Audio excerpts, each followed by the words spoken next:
And we are back to 40-Day Wealth, a show about people's wealth and their happiness and how to bridge the gap between making money and reducing your tax liabilities and making a significant impact on life. So the show, every week we have a different guest and somebody who is an entrepreneur that has the entrepreneurial mindset, and we try to get into the mindset of our guests in a way that we can provide value to our guests, our audience, I should say. And today, the only one and only Cheryl McCarthy. I've known Cheryl McCarthy for, I say about, 8-9 years? How old is Mila?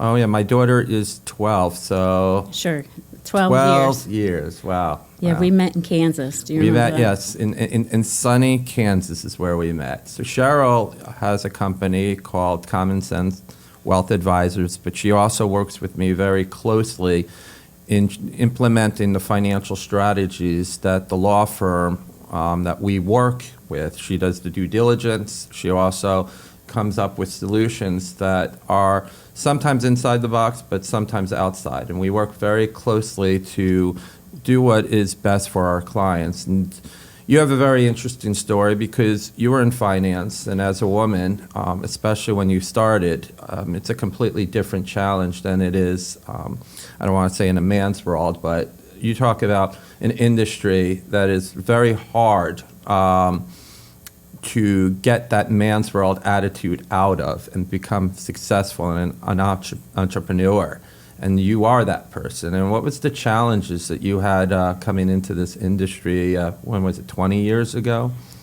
I wish it was only 20, but we're talking 31 years ago. 31 years ago. And the majority of the people that are in my industry are men. Mm-hmm. So people were used to dealing with just men, so it took a while for that transition to deal with just a woman because traditionally the man is the one who does all the finances and the woman kind of lets him do that thing and, unless she's on her own. Right. So that was a big challenge at first. Mm-hmm. And I also was independent from day one. Mm-hmm. So the transition that a lot of the big brokers are making now, where they've been in the wirehouses, I did 31 years ago. Yeah, let me just clarify that to the audience. What that means is most often people start with, like I started with Prudential Securities. Before I was a lawyer, I was in finance. And I started with a big, quote-unquote, wirehouse that had their research department. They had their products that they wanted you to sell. They had their quotas. They had basically owned your life. You had to be there. I had to be there at 8 o'clock in the morning till 8 o'clock at night, Monday through Friday, call 200 people a day, plus do everything else. There was 183 of us when we started that process. I think I was one of 9 at the end. Oh, sure. But everyone's dream, if you really are truly successful and know what you're doing, then you really don't want to give the lion's share away to the underlying company who really isn't doing anything for it other than maybe putting an advertisement in the newspaper or wherever. Sure. The reward value is really very unbalanced. Right. And I was a mom. So really, I went out on my own, became independent, and bypassed all those things so that I could be with my family. Yeah. So I wanted the time and the money. Right. And how did you balance the time with the money? My family was always a priority. Mm-hmm. And it was a part of my role in our family to earn a living, so it was really easy. Yeah. We kind of had to pay the electric bill.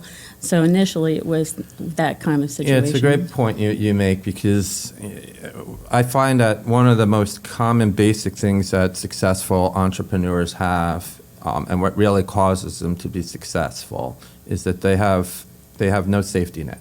They have no ability to be in a position where failure just cannot be an option because that means you're on the street. Right.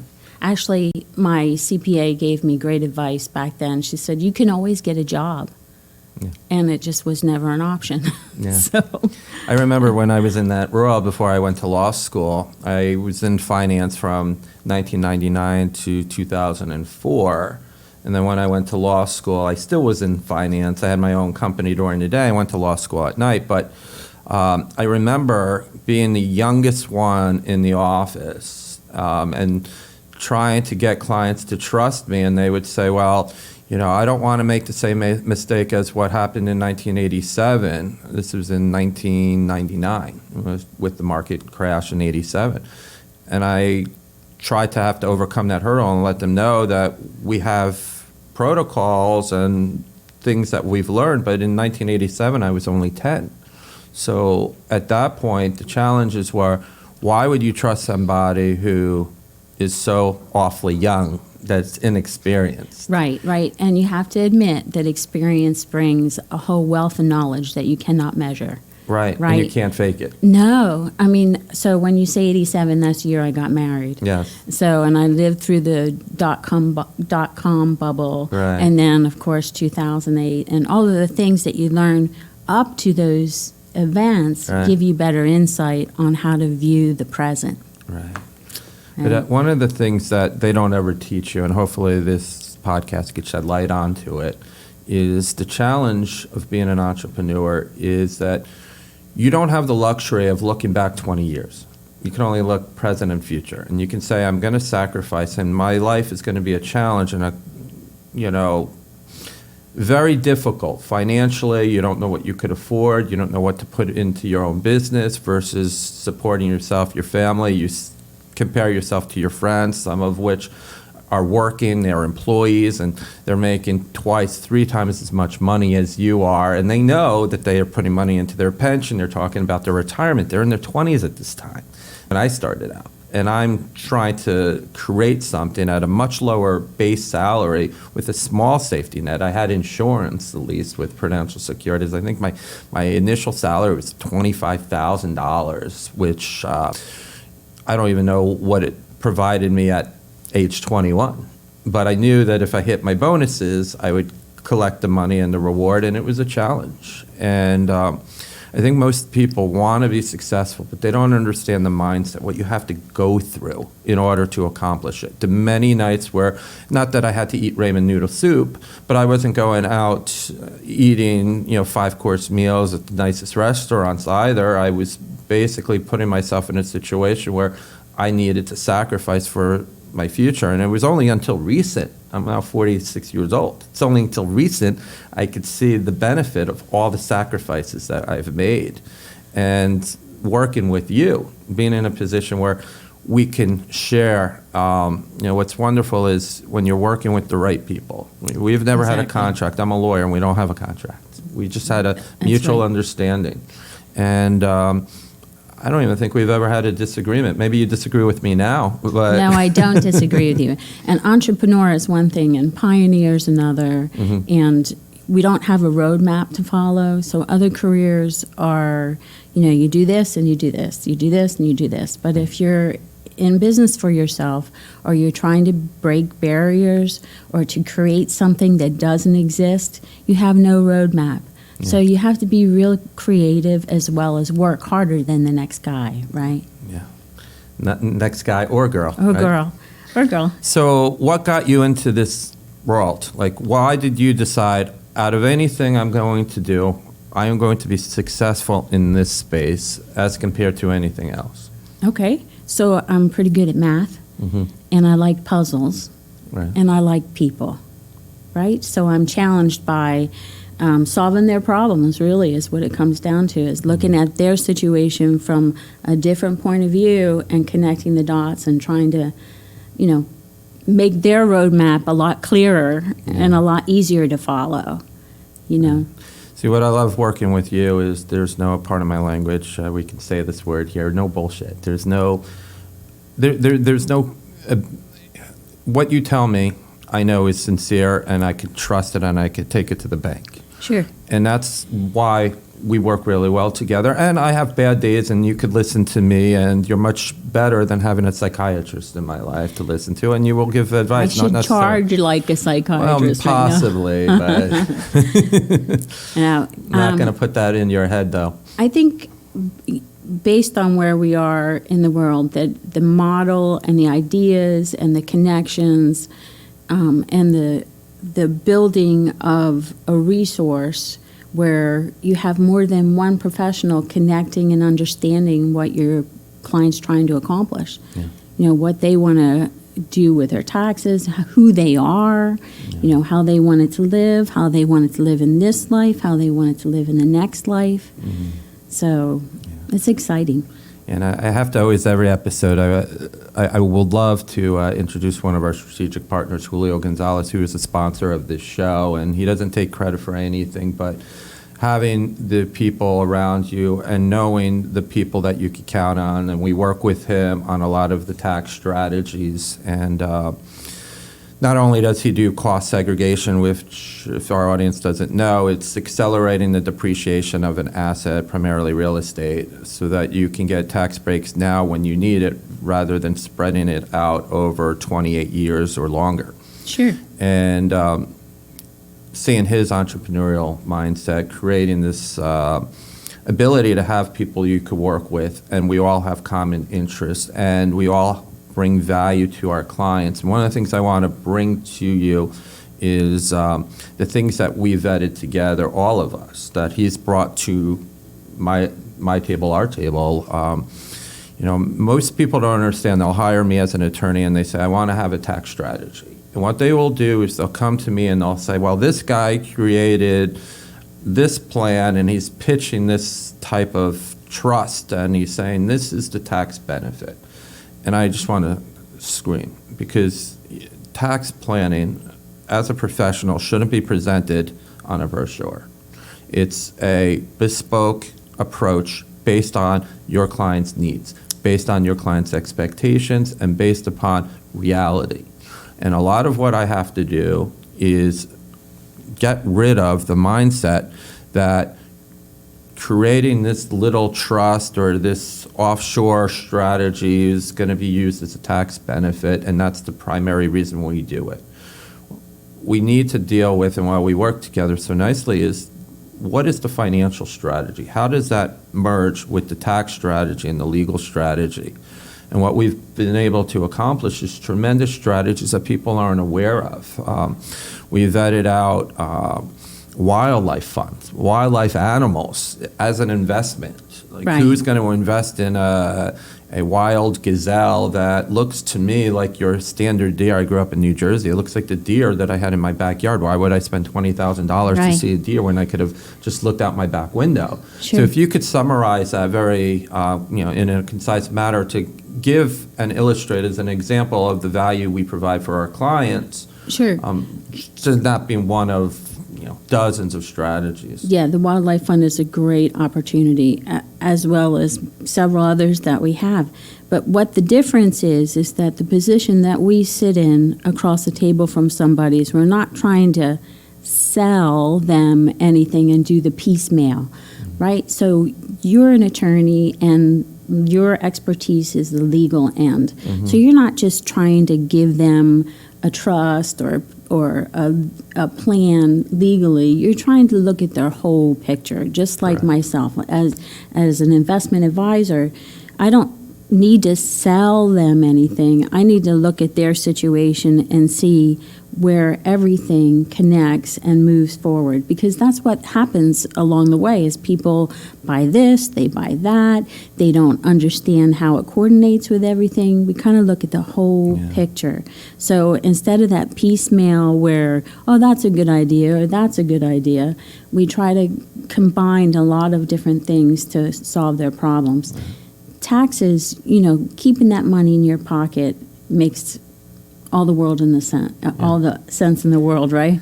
Yeah, and that's why we call it, one of the original reasons we called 40-day wealth 40 days. It just coincides with biblical terms, and the definition means a long time. But we worked together on a project we created for a client who was a doctor, still is a doctor, and we found a specific pension that would save his working days by 40 days a year. He could take back his 40 days. Nobody thinks about how many days am I working for me, rather than you're working for the government, you're working for your family, you're working for everyone else but you.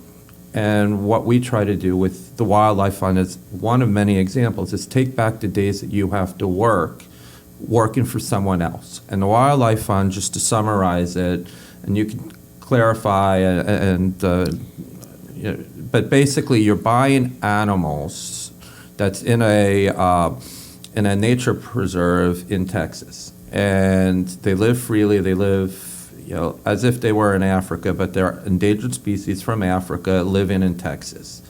And what they do is, it's a farm or so, and they buy these wild animals that are endangered when they're young, they're babies, and they allow them to grow on the preserve naturally. They very little human contact. There's helicopters make sure that they're safe. In Texas a few years ago, there was, it was freezing cold for a while, and fortunately they were safe. But what is the tax break on this? If you put $1 million or $100,000, whatever that number is, what is your actual tax break on that investment? Okay, so hopefully this year the Trump tax laws will be rolled back. Mm-hmm. So it's 60%. So excuse me, if you put in $100,000, you get 60% of that $100,000 as a write-off. Mm-hmm. If the senators and congressmen pass the law to bring back those tax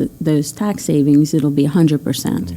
So the Wildlife Fund is great for animal lovers. It's all conservation. These animals are not bred and raised to be hunted. They're bred and raised to be sold to zoos or other ranchers, because if a rancher buys a zebra, he gets that tax write-off also. Yeah, so they need these animals on their property, and it benefits society because we're keeping these endangered species protected. Yeah. So that's why there's a market for it, because you buy a zebra or a gazelle that's maybe a week old, it may be worth $3,500. I'm making these numbers up. But when they're sustainable to be on their own and they're ready to go to market to be in either a zoo or in a, with the rancher, they may sell for $35,000. And that's where the value is. So our clients are getting double-digit returns on their money while getting a huge tax write-off, while providing a value to society. And unlike other investments, you could literally go to the farm. You could go to you could take the trip to Texas, San Antonio, and you could actually see your investment. You could actually walk through it and see the whole thing, see who's working it. And these are the things that I love, because nobody knows about this. And this is what makes our job really interesting, is just educating our audience. And that's one of the other reasons we do the podcast, because how is anyone going to know that these products exist? And that's one of dozens that we've analyzed. We broke it down and said, this is a good structure, this is a good system. And this is the things that, working with people like Julio Gonzalez of Engineer Tax Services, we have another team that can help promote these strategies, not promote it in the sense of selling it, but just educating the audience that this is something that you should look into. But we're past our 15-minute mark, so I want to transition about legacy planning. Because at the end of the day, we're working for what purpose? What is our mark on society? How are we going to bring this world, make it a better place than when we were born, at the time of our death? How do we make it a better place, right? And one of the things that who people are is when you talk to your children, because their innocence is so pure and they say things without a filter. And Cheryl, you live in Tampa, 4 hours away from here, West Palm Beach, and you come here once every 6 to 8 weeks, I would say. Mm-hmm. And most of the time, rather than you come in just to do business, you always, one of the only people that says, okay, when are you with your children?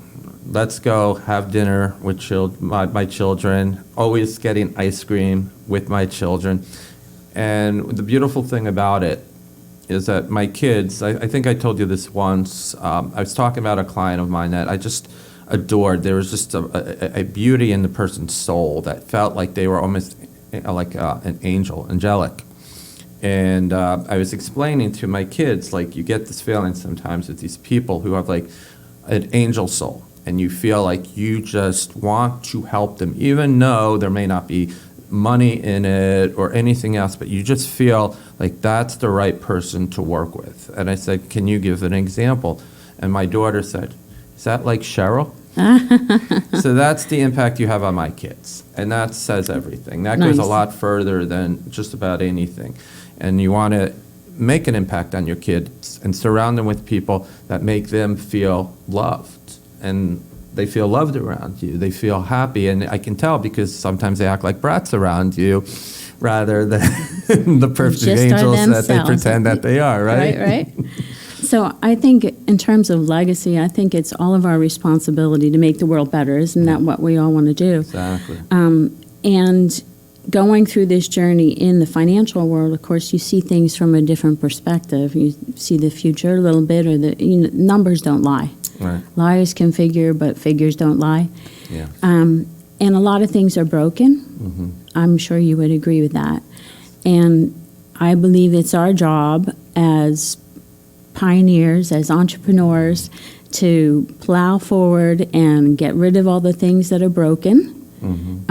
And when I say plow forward, I mean in a peaceful way, in our lane, Yes. right? So I'm not trying to be anything other than what I am, but to do things with integrity and to choose better than what is presented in front of you always for the other person sitting on the other side of the table. It just works. And I think with all of the things that are broken, like in our politics, in our education, in medicine, or whatever it is, we're the transition generation, really. I mean, we can remember when there weren't cell phones or there weren't even cable TV, right? We had rabbit ears on the TV, and we might even be the last generation that remembers the dial telephone, or maybe you don't remember that stuff. I do, but I have in my office a rotary phone. And I tell my clients, if you could figure this out, you could get a 5% discount on your legal fees. Oh, there you go. That's great. And they always forget to pick up the receiver. Right? It's like, no, you couldn't call and just pick up the receiver. You have to pick up the phone, go through the numbers, and you had to actually memorize those numbers. Sure. Or put them in a little phone book. I don't know, I don't even know your number, and I'm sure you don't even know my phone number, and I've talked to you every day for the last 12 Just years. push the contact, and there you go. Or the history, whatever. Exactly. For sure. So, and not that I don't think we should move forward or that we should go back to dial phones. I don't believe that at all. I think the luxuries and the communications and the things that we have are phenomenal. That, we could be sitting here and reach people across the world if we chose. Yeah. Right? What a great luxury that is. What a privilege, really. So, like AI, a lot of people have great feelings about AI, like it's going to take us over, that type of thing. But we're already dealing with AI, and I think if used and educated properly and dealt with in a fashion that makes sense for the better of all of us, it's going to be wonderful. Yeah. Right? It's going to be a process. I don't think it's going to be an easy road. No. I think it's going to be disruptive. But there's so many things that are disruptive and broken right now. I think it's real important for the entrepreneurs, the pioneers, the people that have specific knowledge in their field to connect with each other. And the future is trusted relationships. Right? So, and our freedoms are really, really important. And freedoms not only start in our home, but in schools, but in our finances too. So what are you doing to get your message across to the next generation? Well, first of all, educate all of your clients as you can go along. And I have young advisors that I'm trying to teach what I know so that it can continue, so that they understand how some of those fundamental lessons just are always true. Like, don't put all your eggs in one basket, save for a rainy day, all the basic principles with finances. And then to also help people get out of the distractions. But what about with your own family? If My you own could family? Enlighten us, yes, because I love talking to you about your family. You're a grandmother. I am. 6. Of 6. We have 6. I have 3 kids and 6 grandchildren. And I'm real proud of my kids. My oldest son and his 2 children are in Florida, and my middle son and his 3 children are in Myrtle Beach, and my daughter and her husband and 1 son are in Tennessee. So that's kind of my triangle. My kids are also entrepreneurs, I have to confess. My daughter and her husband are music teachers. They teach piano, voice, and have a guitar teacher in their studio. And my son and his wife are sound therapy, and he's a music minister. And my oldest son works with a company that redoes grocery stores and that sort of thing. So he's really precise, very, very detail-oriented, and very involved in his kids. Right. So what I love about my kids is that my daughter-in-laws and their husbands, my daughter and her husband, they are like a team. So it's not just my daughter's responsibility, it's both of their responsibilities to be there for each other. Right. It's a different kind of teamwork in the family unit. So it's not just his job or just her jobs. Obviously, one or the other has better skills in one thing or another. That's no different than it's ever been. Somehow or another, we get like my husband is totally different than me, and I couldn't do anything that he does. But on the other side, he can't do anything that I can do. Nor wants to do. No, no. So, but it's a mutual respect and being a team, but also allowing each other to be individuals and being a great example. Yeah, I think that the hardest thing that we have to teach parents to do, and I'm still learning, is always remember that you're on camera in front of your children. They remember everything. I went on a cruise, and that's why we weren't here last week, and it was wonderful. I was with my kids, and it was just me, my kids, they're age 10 and 12, and the next youngest person on that ship, I think, was 20 years older than me, which really compelled and forced me to just spend every minute with them or relaxing. I didn't have FOMO or anything like that, but what was great about it is after like day 2 or 3, you get to a point where, like, although my kids do not have a filter, then they really, like, if they had a filter, the filter was barely working, and then after day 2 or 3, there's a 0 filter, and that's when you learn so much about, like, the way the child's mind works and how you can take that and mold it in a way where you're not trying to brainwash them or even tell them to think away, but in a way where, at least this is what I'm doing, only time will tell, is give them, influence them on why my way of thinking is correct instead of telling them why their way is incorrect, or what they're hearing out in society, why that is not necessarily the direction that us as a family should go, and putting thoughts in their mind rather than just telling them black and white, this is what you should do and this is what you can't do. You know, once they hear the word can't, they're going to do it. Sure. Well, isn't that true for all of us? Yeah. You can't do that. Exactly. That's why I'm an entrepreneur. That's why I went to the college I went to, because they said, do not apply. It's too good of a school. You won't get in. And I applied and I got in. Didn't even care if I wanted to go to the school. I went there because I got in. And that was because of the word can't. Right. And work ethic. Yeah. Right. So the best preach that you can give to your kids in teaching is to be the example, right? Yeah. So work ethics and, you know, instilling integrity and guiding them, because And accountability. they don't automatically know which way to go. And then here's the other dilemma. When you have the ability to kind of just give them whatever you want or you can, it's so nice to be able to have that privilege, but really, should you? Yeah. And then what are you doing to make sure that they are going to be able to move forward with a changing landscape? Because we do have a lot of systems breaking down, right? A lot of things that are broken. And understanding, you know, the world versus just their little neighborhood and the impact that everything we do has on each other. Yeah. So 100 years from now, what is going to be your legacy? What are they going to say, your children are going to say about you that they're going to remember? Unfortunately, my mom recently passed, and one of the things that I think of my mom was the challenges I had with my mom. I would pick up the phone, or a caller should pick up the phone and say, "What's wrong?"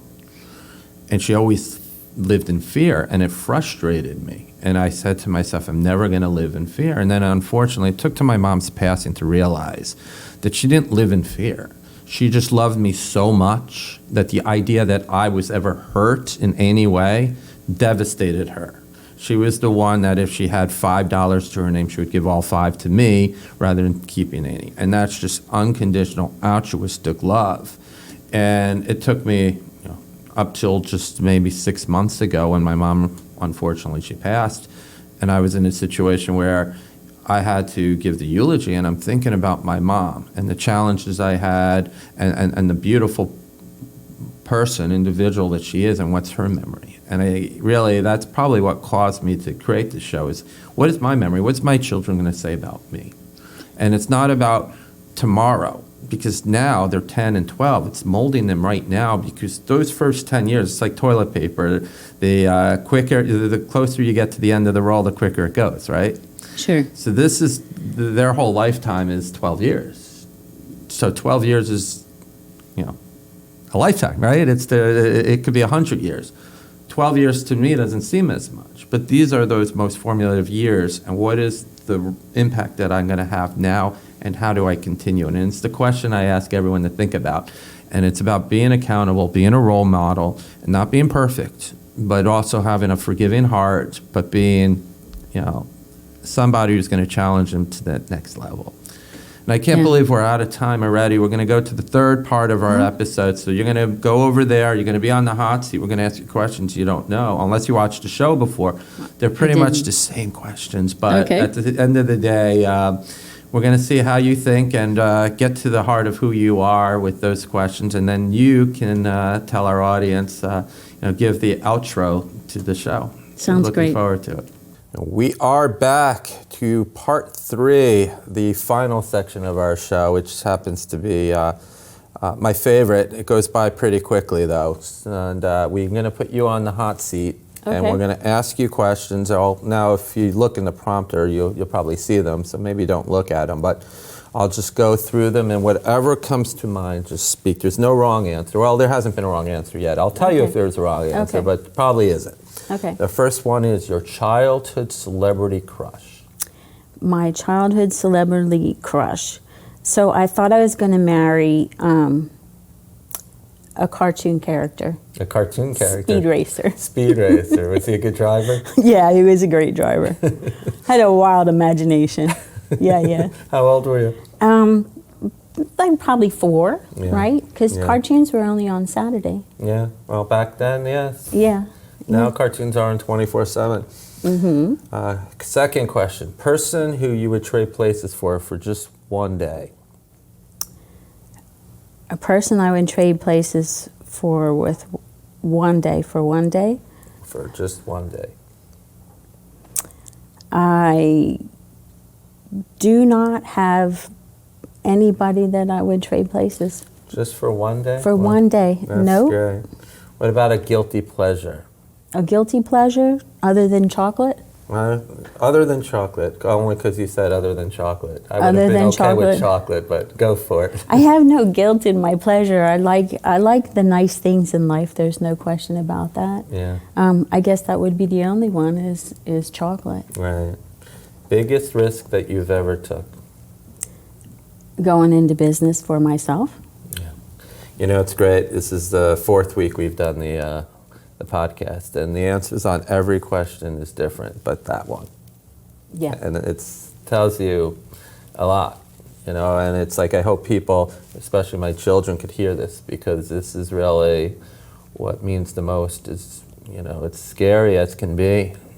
You want the lifestyle you want everything, and you have to put in the sacrifice without the safety net. Well, I think it's going to be more the norm than the exception. Yeah. Yeah. As we move forward, yeah. What was the best compliment you've ever gotten? My son, when he became a father, just could not thank me enough for who we were, my husband and I. That's the best compliment ever. Yes. Yeah. What never fails to make you laugh? What never fails to make me laugh? My kids, my grandchildren, like just being with people and having a good time. Yeah. Yeah. And is that the one thing you always, like, if you could do anything, that's the one thing you would choose time and again, just being Over with them? and over and over again, yes. What about the worst piece of advice you have ever received? The worst piece of advice?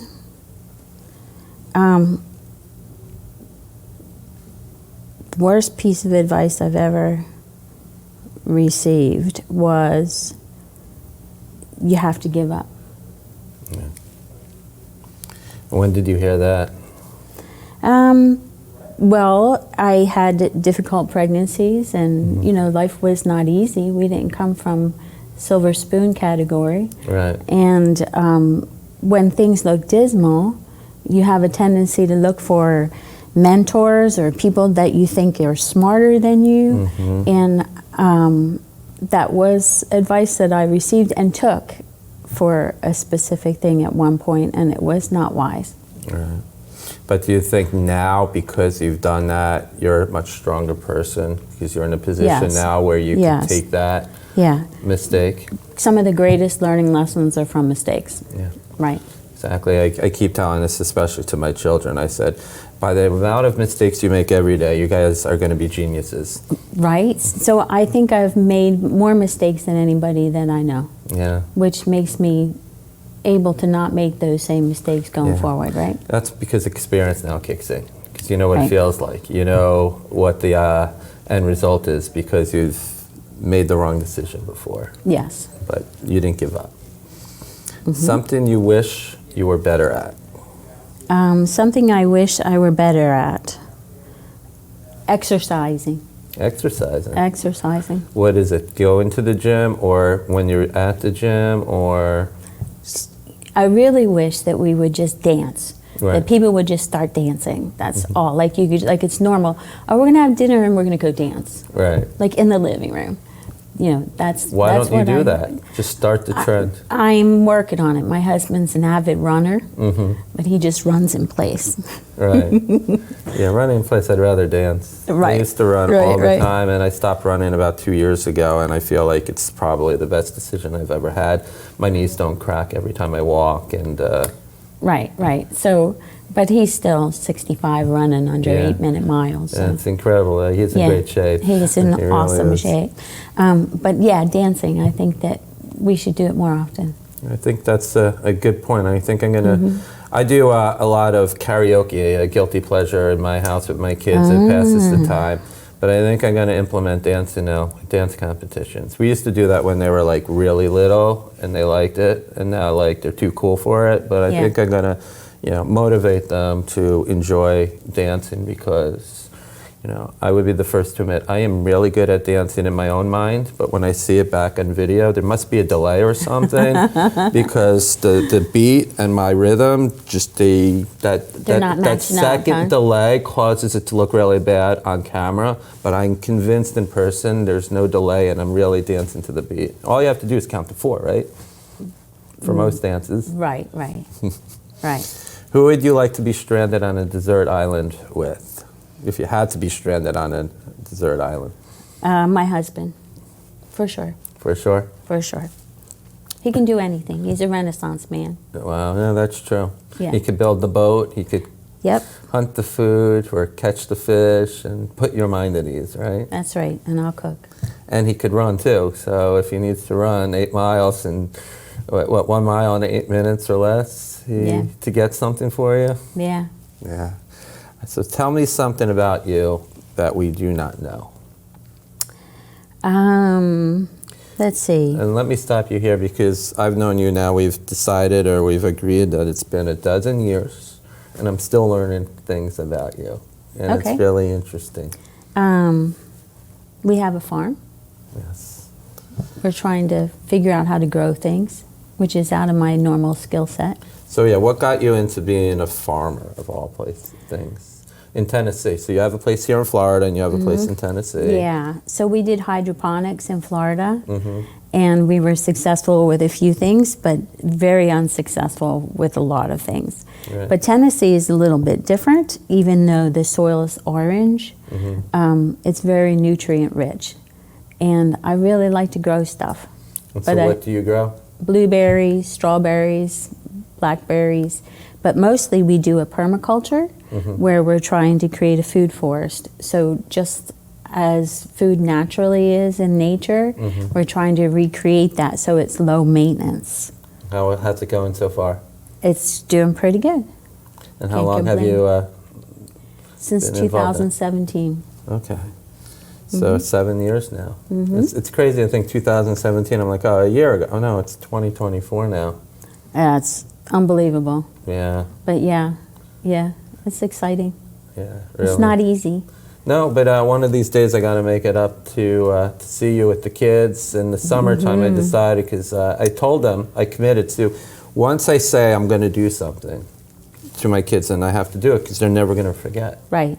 They'll love So it. I told them about Dolly World. I've never been to Dolly World. Dollywood. Dollywood. Oh, you're going to love it. It's really nice. It's The much Smokies better than are beautiful. Disney World, right? It's different. It's mountain fun, Right. right? Mountain coasters, and Dollywood is very country oriented. It's very nice. She does a great job on her shows, with the horses and the whole Dolly personality. Yeah. Everybody loves her up there, and there's a lot of business that has been built up there. It's a lot like Disney, for sure. Well, I'm committing to this summer, so we may not be able to do this podcast 1 week because I will come back the next week and say I went to Dollywood. Dollywood, and I could give a report on it. Well, we have 5 minutes left. We don't have to use all 5 minutes. Okay. But this is the part where you can sign off to the audience in a way that you feel, no holds barred. Whatever you want to say to the audience, you want to capture a moment, you want to just say goodbye, be creative, just be whoever you are. Okay, good. 5 minutes? Yeah, no, you could talk for 5 minutes, you could talk for 5 seconds. It's up to you. We don't have, it's a moving target. So in our relationship, our business relationship is pretty much the way that we're talking now, except when we meet people that we're serving, you bring your perspective, I bring my perspective, and then we get other professionals that are specializing in whatever those people need, which I think is really exciting, because traditionally, as a financial advisor, everybody is everybody's competition. So every financial advisor is competition with the guy next to him. But the reality of it is that one financial advisor is not going to know everything. Right? So we have made an effort to reach out to other people that know things that we don't know, and to find some kind of synergy so that we can address the issues that people need to have addressed, instead of doing that piecemeal or just saying, well, take this because that'll solve that part of the problem. We literally go out and look for the answers. And I think that makes a big difference, and I think that's the future, because like I said, a lot of things are broken. And the world, who knows what tomorrow will bring, or 4 weeks from now, or 6 months from now. And I know everyone is feeling the same way. They're concerned mostly about the same things. And how are we going to deal with this brokenness? And I believe that how we deal with it is reaching out to each other and connecting with each other and being there for each other, not just on a business level, but on a personal level with integrity. I think spirituality is missing in every aspect of our lives, including business. So being accountable for what you say, doing what you say you're going to do, and following through, and making sure that the right job is done. So at the end of the day, you can say, oh, these people are definitely in better shape, right? Yeah. No, I think you got it, especially accountability, because as an entrepreneur, but more so as a human being, you want to please people that believe in you, that trust in you, that are working with you, and you want to tell them what they want to hear, which requires you to commit to doing things in a schedule that's already hectic. but not being the person that is just going to say, oh yeah, I got that for you, knowing that if you remember it and the stars all line up perfectly, you're going to do it. Right. I mean, and Well, it's, right. You gotta walk the talk that you're walking, right? walk and the then, talk. Yeah, talk the walk the talk, and run forward. Grabbing what you need to for whoever you're serving. And accountability. If right. you mess up, you just say, the worst thing you could do is to, when you mess up or if someone messes up, to give you an excuse. And I learned this years ago. The worst apology is an excuse. No excuses. We're not perfect. Nobody is. But, looking at people's situation from a financial and legal and a tax saving strategy is far superior than what they get from just those individuals by themselves. Right. Because one hand knowing what the other one's doing is paramount. Because of the things that we're dealing with, you have professionals that are paying attention to the law changes. Yes. We know that there's a lot of concern about our financial freedoms and how we're moving forward, and also the tax laws. Tax laws, currencies, what currencies to Right. be in now, and where the future is going, and how do you know to be a part of the wave instead of allowing the wave to crash. The wave to take you under. Exactly. You don't want the undertow to get you, is Yeah. really what it comes down to. And I find it in my profession as a lawyer, once you start seeing sales material as a lawyer, I tell all my clients, run, don't walk, run. And you see these strategies and people say, oh, do you have any literature on that? And, as an attorney, we're not in the space of selling a product. We're selling our expertise to add value to our clients. And we can say, well, we've done this due diligence on this product, but at the end of the day, it's, like I said at the beginning of the show, everything is different. It's bespoke to this client's specific needs. There's not one answer for everything. I wish there was, but I guess if there was, I wouldn't be out of a job. But the same also applies to when the client has a question that doesn't fit within your expertise. You don't say, it's not my job. You say, let me find an answer, and you follow up and are accountable, even if it has nothing to do with what you're doing. Like yesterday, I got a client of mine asking for a great tax litigation attorney. He has to sue the state of New York, which I'm not opposed to, but for a specific tax purpose. And I want to help, but it's knowing who and taking the time to do your due diligence so that a client can have a well-rounded experience. And we all communicate frequently every day so that we know what's happening with our clients. So there is Right. accountability. So I guess the sign-off that you have is summarized in a few words, and I guess I would state it is just be true to yourself, be aware of what's happening around you, your surroundings, put your client's interest first, and by doing that, success is achieved. Absolutely. Well, we are out of time, right on the dot. So this is just another wonderful week. I appreciate you as always. Thank you for coming. Thanks, Our Evan. longest commute, 4 hours to be on this show. So thank you. Thanks, Evan. Appreciate Thanks it. for having me.